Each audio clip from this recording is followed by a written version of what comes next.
আসসালামু আলাইকুম প্রিয় দর্শক,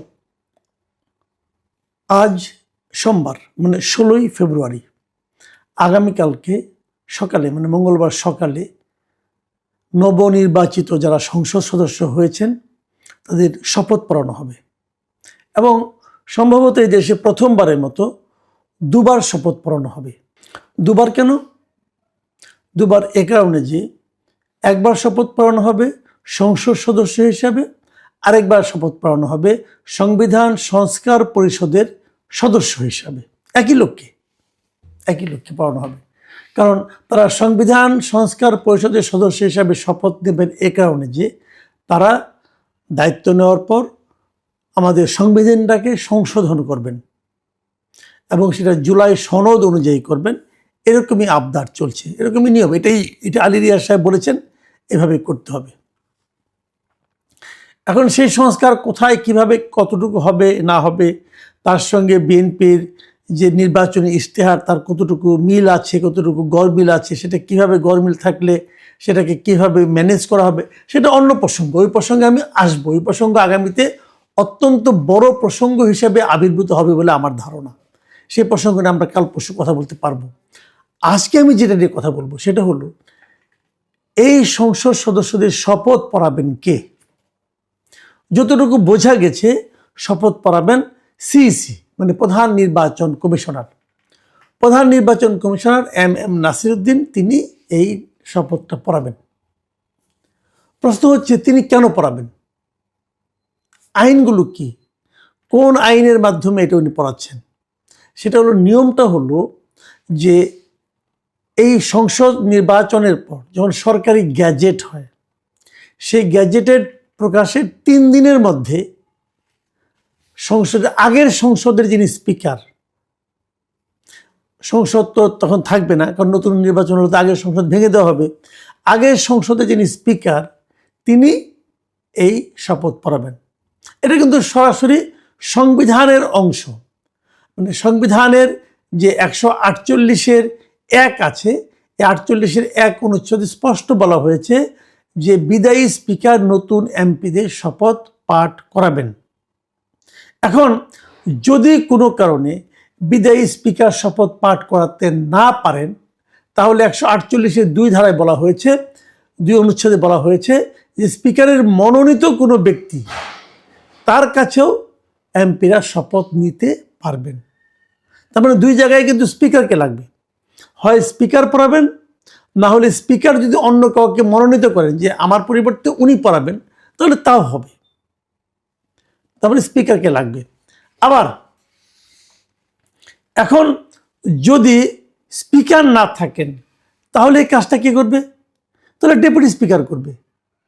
এটাও কিন্তু সিম্পল। যে যদি ধরেন স্পিকার নাই, স্পিকার মারা গেছে, স্পিকার নিখোঁজ, স্পিকার গুম হয়ে গেছে, হইতে পারে তো, তাই না?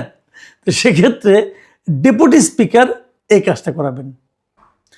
এখন প্রশ্ন হচ্ছে, যদি 3 দিনের মধ্যে 148-এর 2 ক এই ধারায় বলা হয়েছে যে গ্যাজেট প্রকাশের 3 দিনের মধ্যে যদি স্পিকার বা তার মনোনীত ব্যক্তি সংসদ সদস্যদের শপথ না পড়ান, তাহলে পরবর্তী 3 দিনের মধ্যে প্রধান নির্বাচন কমিশনার এই শপথ পড়াবেন। খেয়াল করুন, নির্বাচন হয়েছে 12 তারিখে, 13 তারিখ শুক্রবারই কিন্তু গ্যাজেট হয়ে গেছে। মানে 13 তারিখ শুক্রবারেই গ্যাজেট করে ফেলা হয়েছে, খুব দ্রুততার সঙ্গে করা হয়েছে। এটা ভালো, গ্যাজেট তাড়াতাড়ি করাই ভালো। 13 তারিখ যদি শুক্রবার করে, তারপরের 3 দিন মানে 14, 15, 16 এই 3 দিনের মধ্যে হলে পরে স্পিকার পড়াতে পারতেন। এখন এই 3 দিন মানে আজকে 16 তারিখ, আজকে হলো শেষ দিন। আজকে রাত্র 12টার মধ্যে যদি কেউ না পড়ায়, তাহলে ধরে নেওয়া হবে স্পিকার পড়াচ্ছেন না। এরই মধ্যে কিন্তু প্রস্তুতি নেওয়া হয়েছে, আগামীকালকে মঙ্গলবার সকালে এই শপথ পড়ানো হবে। যেহেতু স্পিকার নেই, স্পিকার পড়াইলেন না 3 দিন, অতএব প্রধান নির্বাচন কমিশনার তিনি পড়াবেন। এই পর্যন্ত সব ঠিকঠাক এবং সেই অনুযায়ী বিভিন্ন জায়গায় দাওয়াত হয়ে গেছে। এখন প্রধান নির্বাচন কমিশন পড়াবেন, এটা কিন্তু আগামীকালকে পড়ালে এর কিন্তু আইনগতভাবে কোনো বাধা নেই। এখন আমার প্রশ্ন হলো, আমি এটা বস্তুটা করছি কোনো ঝামেলা পাকানো, আমাকে অনেকে মনে করেন যে আমি বিভিন্ন রকম ঝামেলা টামেলা পাকাই বা এই ঝামেলা পাকাই না। আমি এই প্রশ্নগুলি করি এই কারণে যে এই প্রশ্নগুলি কিন্তু পরবর্তী সময়ে কখনো না কখনো উঠতে পারে। ইতিহাস বলতে একটা কথা আছে না বলেন? আপনি আজকে যে কাজটা করবেন, এই সরকার আজকে যে কাজটা করবে, আজকে থেকে 20 বছর পর, 30 বছর পর যখন কোনো কিছু নিয়ে এইগুলি নিয়ে গবেষণা হবে, তখন তার ইতিহাস খুঁজবে যে ঘটনাটা কি, তারা খুঁজে কি পাবে যে প্রথম 3 দিন স্পিকার শপথ পড়ার নাই। তাহলে প্রশ্ন হবে কেন পড়ার নাই? উনি কি মারা গেছেন? উনি কি ইন্তেকাল করছেন? উনি কি হয়েছে? উনি কি বিদেশে গেছেন? উনি কোথায়? ওনাকে কি জানানো হয়েছিল? ওনাকে বলা হয়েছিল আপনি আসেন? উনি বলেছেন যে আমার পেট ব্যথা, আমি যাবো না। কিছু একটা হয়েছে তো, কি হয়েছেটা কি? আচ্ছা, ওনাকে যে খোঁজা হয়েছে, উনি যে নাই, এই জিনিসটা কে কনফার্ম করলো? সরকারের কোন বিভাগ কনফার্ম করেছে যে স্পিকার নাই, স্পিকার হাওয়া হয়ে গেছেন? কে কনফার্ম করেছেন? আপনাদের নিশ্চয়ই মনে আছে যে 2024 সেই গণ অভ্যুত্থানের পর যখন নাকি বিভিন্ন লোকজন বলা হচ্ছিল তারা সেনানিবাসে আছেন, সেনাবাহিনীর এখতিয়ারে আছেন, তাদের হেফাজতে আছেন, এ ধরনের নানা ধরনের কথা কিন্তু বলা বলি হচ্ছিল। এবং তাদের একটা তালিকা ওই সময় আইএসপিআর মানে সেনা বিভাগের মানে সেনানিবাসের সেনাবাহিনীর একটা যে আপনার পাবলিক রিলেশন অফিস, সেই আইএসপিআর থেকে একটা তালিকা দেওয়া হয়েছিল যে কে কে কোথায় কোথায় আছে এবং তাদের কাছে তাদের হেফাজতে কে কে আছে। সেখানে ওই সময় যে ঢাকার ডিএমপি কমিশনার ছিল হাবিবুর রহমান, তার নাম ছিল, প্রধান বিচারপতির নাম ছিল, আরও অনেকে ছিল, এবং সেখানে স্পিকার শিরিন শারমিন চৌধুরীর নামও ছিল। ওই তালিকার 4 নম্বর নামটা ছিল ডক্টর শিরিন শারমিন চৌধুরী, জাতীয় সংসদের স্পিকার। তিনি তাদের হেফাজতে ছিলেন।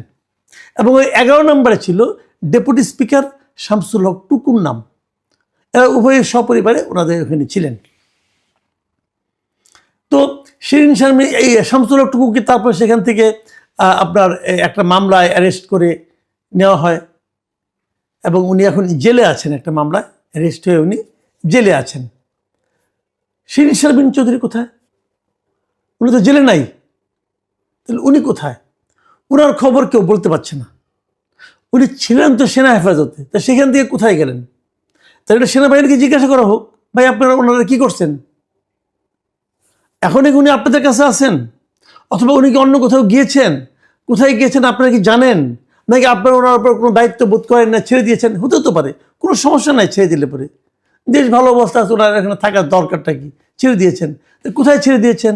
উনি কোথায় গেছেন? কোনো খোঁজ খবর কেউ জানেন না? ওটাকে খোঁজা হয়েছে। এত বড় একটা ঘটনা, দেশে একটা নির্বাচন হয়েছে, এখন স্পিকার হিসাবে উনি শপথ পড়াবেন। এখন আপনারা হয়তো বলবেন যে উনি কিভাবে পড়াবেন, উনি তো পদত্যাগ করেছিলেন। হ্যাঁ, উনি পদত্যাগ করেছিলেন। উনি অগাস্টে ঘটনা ঘটল, উনি সেপ্টেম্বরেই পদত্যাগ করেছিলেন। তো এখন উনি পদত্যাগ করলেও কিন্তু আইন সংবিধান অনুযায়ী যে উনি পদত্যাগ করুন আর না করুন সেটা ব্যাপার না, পরবর্তী সংসদ হওয়ার আগ পর্যন্ত উনি থাকবেন। সে হিসেবে উনি এসে পড়াবেন।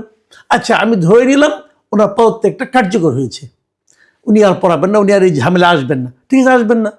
তাহলে যদি স্পিকার পদত্যাগ করে, তাহলে স্পিকারের দায়িত্বটা কে পায়? Deputy speaker. ডেপুটি স্পিকারকে শামসুল হক টুকু। এখন শামসুল হক টুকু কি পদত্যাগ করেছেন? শামসুল হক টুকু কিন্তু পদত্যাগ করেন নাই। ওনাকে একটা মামলায় গ্রেপ্তার করে আপনি জেলে নিয়েছেন।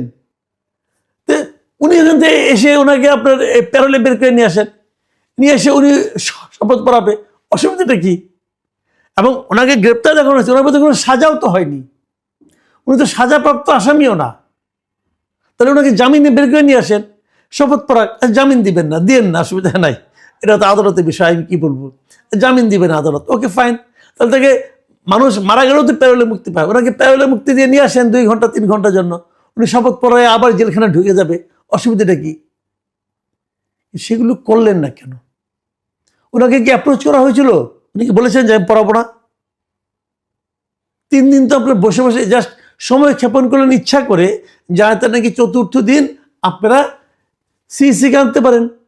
দেখেন এই যে পুরো বিষয়টা না, এই বিষয়টা যে কেন করা হচ্ছে, তার মানে আপনারা ওনাকে দিয়ে পড়াবেন না, সমস্যা নেই, কিন্তু আইনটা তো দেওয়া নেই। ওনাকে পড়ালে কি আপনাদের মান সম্মান যাবে? আমি একটা ঘটনার কথা উল্লেখ করি, পুরনো ঘটনা।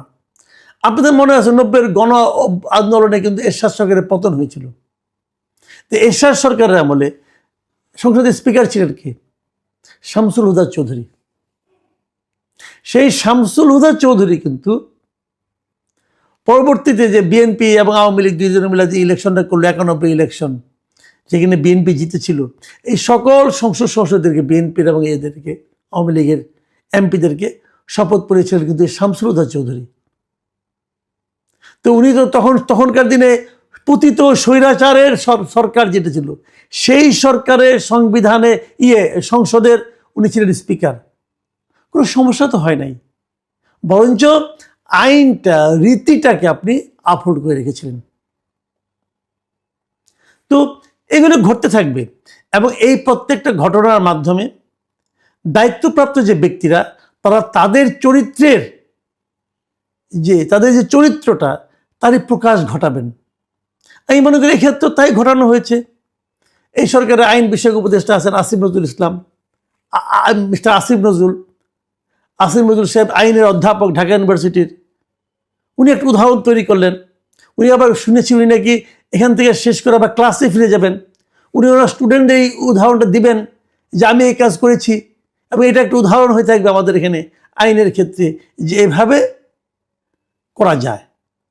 সেই উদাহরণটা আমাদের জন্য কি সম্মানের হবে, লজ্জার হবে, নাকি আইনের ব্যত্যয় ঘটবে? আমি জানি না এটা কোনটা হবে, তবে এটা হয়তো পরবর্তীতে ইতিহাসই তাকে বিচার করবে। প্রিয় দর্শক, এখন এ পর্যন্তই। আল্লাহ হাফিজ।